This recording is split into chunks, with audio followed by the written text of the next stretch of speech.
right, everybody. I have chock full of good stuff for you today, and just some guidance on some things that we have been talking about for a while. Let me take this off because my earbuds keep telling me that the power's on and power's off, and I don't know. It's probably the death rattle for these earbuds. I probably need to get some more of them. But anyway, some good news today and some clarity on a couple things that we want to talk about. So number one, finally we're out of the I was going to literally, like, when I was getting ready to do the video, the first word that I was going to start with was finally, like out of total exasperation that we actually have a good day, that the market goes up and we go up and we're back to our normal selves. So with that being said, the market went up today. Let's take a look here. The market went up today 1.5%. So of course we go up 6.5%, which is about right. Specifically, we want to talk about some things that we've seen as general kind of trends. So number one, we're going to talk about stocks that represent the retail sector and that mirror kind of what we've been talking about. So specifically over the last week or two, and it's in the thumbnail of some of the most recent videos, we talked about the fact that it's time to clear out the suckers, right? That this is in the next couple weeks, you're going to see some of the numbers reset, and you're going to see stocks have the ability to take off. Does it mean they're going to take off in less than 2 weeks? No, I can't tell you that. But all the fundamentals, that's kind of, you build your house on your foundation. All your fundamentals are basically telling you that we're set for a nice little rebound, or it could be rocket launch up. I'm not really sure. And that goes off of the COVID numbers. So the death numbers are going down, the cases are going up. The average age is going down, which means people generally aren't getting sick unless you have some kid with emphysema or lupus or some crazy disease and they're 21 years old and they're the exception of the rule. But typically the stats say that your odds of dying are very, very, very, very, very, very low unless you have 3 comorbidities. I heard that yesterday from a doctor. So it's not just that you're overweight, but as you're overweight, you have high blood pressure and you have hypertension, which, by the way, all 3 of them could happen. Like those could go together like all the time. But anyway, something to think about. So, but when you look at all the protests and all the people that are going out in the streets, well, of course, like, you're going to pass a disease along. You have 100,000 people in the streets, and then they're going to go home to all their houses, and they're going to go to the grocery stores, and they're going to do everything they do, and they're going to infect everybody. But you see that they're all going to younger people, which is good. I mean, you want the virus to go through as much of the population as possible. That's not what the media is going to tell you because it doesn't get ratings, but you want to get them to go through as much of the population as possible so that there are fewer places for it to infect. And again, I don't know if there's such thing as herd immunity. If it does exist, then this is perfect. You want the cases to go through the roof. I mean, we are the number 1 testing country in the world. I was actually listening yesterday, and they said that pretty much in every other country, the only time they test you is when you're really, really sick or when you go into and get admitted to a hospital. Well, we check in a drive-through lane. So that is all good news. So one of the things that we're seeing right now, and I think people are starting to realize that, is the retail stocks. People are starting to see that, there's a lot of more optimism that we're going to be clearing this, honestly, false alarm hurdle that we went through. So couple things that we've noticed. So number one, Red Robin Group, which has taken on the chin the last few weeks, is up 7%. That's my favorite stock that I own. It really is. It's my favorite stock, and I've been waiting for it to explode. This company does ATM and basically swipe machines in Vegas, and they went up 34% today. So I sold this at one price, maybe it was early in the week, and then bought it right back up at a little bit lower of a price. Just because the market was going down, I figured, hey, there's a chance for me to take a little bit of a discount on this stock. And thankfully, the timing is perfect. But I only bought 1,100 shares. I probably should have kept my 1,500 or it was 1,800 or whatever amount of shares it was. But oh well. We bought some other stuff with it. Eldorado Resorts, it's interesting. It went down today. But what's crazy is they've been waiting on getting approval from the state of Nevada for their acquisition of Caesars Entertainment. And they basically said it's going to be a $17.3 billion deal. and that's including the debts that they are assuming from Caesars. And they said it's going to be the largest. I'm trying to think if they show that in this article. I saw it in a different article.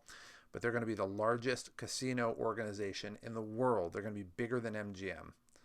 And the only thing that they're waiting on now is they have some properties, I think in Indiana and Kentucky or some other places like that. Let's see, Eldorado is required to wrap up its pending sale of its. Yeah, they basically had to sell a couple properties, one in Kansas City, and I think they had, let's see, one in Kansas City. I think there was one in Kentucky, and there was one in Louisiana or something like that. There were three of them.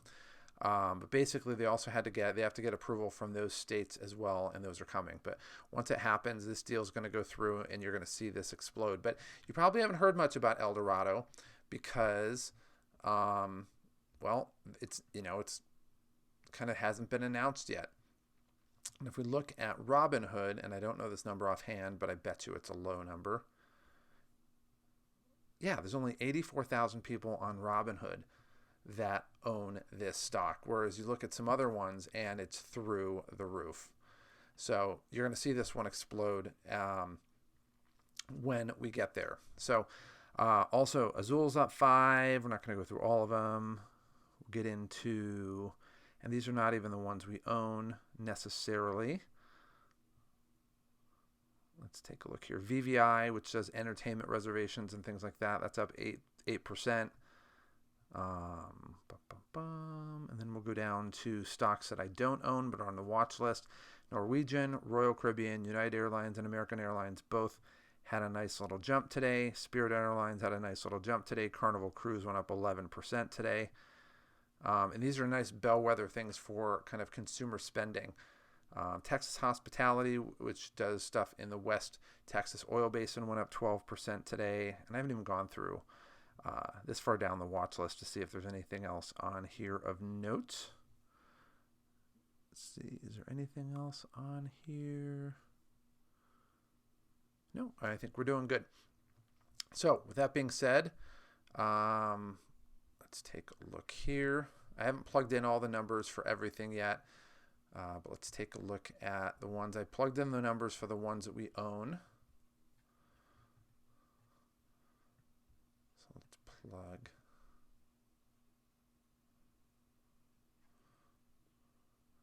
All right. Create our upside.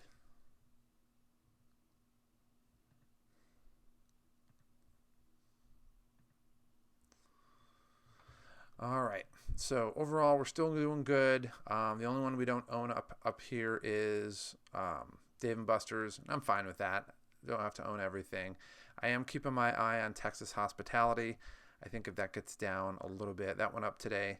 But we'll always keep an eye on that one. AVCT is another one that we have a limit order on right now. So we'll take a look at that. But overall, I think our portfolio is really nice. Again, we have our limit order on AVCT. As far as the sell orders, Huffle Mifflin's close to the sell order amount. XAN is going to take a little bit of time. GNC, they're in bankruptcy right now, but that stock gets volatile. It's up at 44 cents, and I'm just sick of looking at it. So once it goes up to 51 cents, I have a sell order on it. And then the one that did go through was Ryman Hospitality Group. That sale actually went through, so we can actually take this one out. So we'll clear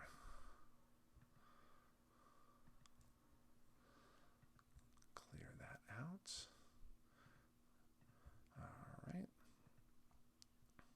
All right. So we look at right now, we're basically doing pretty good. These ones are out of the 20% range. This one's close to being profitable. This one's close to being profitable, and this one's close to being profitable. So we're moving back up. We started the day at 61,136.59. We're up to 64,000 plus, so we're up about $3,000. Take a look at our gain. We're up 58%, and this is kind of at the low part of the end part of this lull that we've been going through. So I'm predicting that this is probably in the next 2 to 3 weeks, this is going to explode. So we'll take a look at that. So overall, our net projections, we are, let's, AVCT, I forgot to put this one in. AVCT, and our cost basis, 275, 500, current price.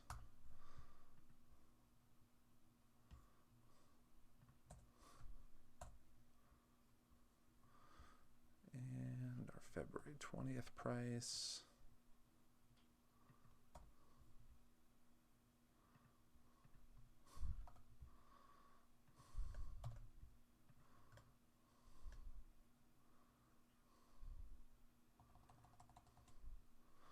So upside times cost. All right, so we're looking at literally at about 300,000 as our grand total. We have some money sitting on the side right now, so we'll take a look and see where that goes. For right now, we took a look at those casino stocks. We took a look at Eldorado Resorts. Let's see, big headline on CNN, Goldman Sachs is bullish on Netflix. Again, they're a tech stock. I'm not too worried about that. I'm a contrarian, so I kind of like that they're talking about something that we're not talking about. So overall, that's kind of how we ended the week. We'll take a look and see how the weekend went.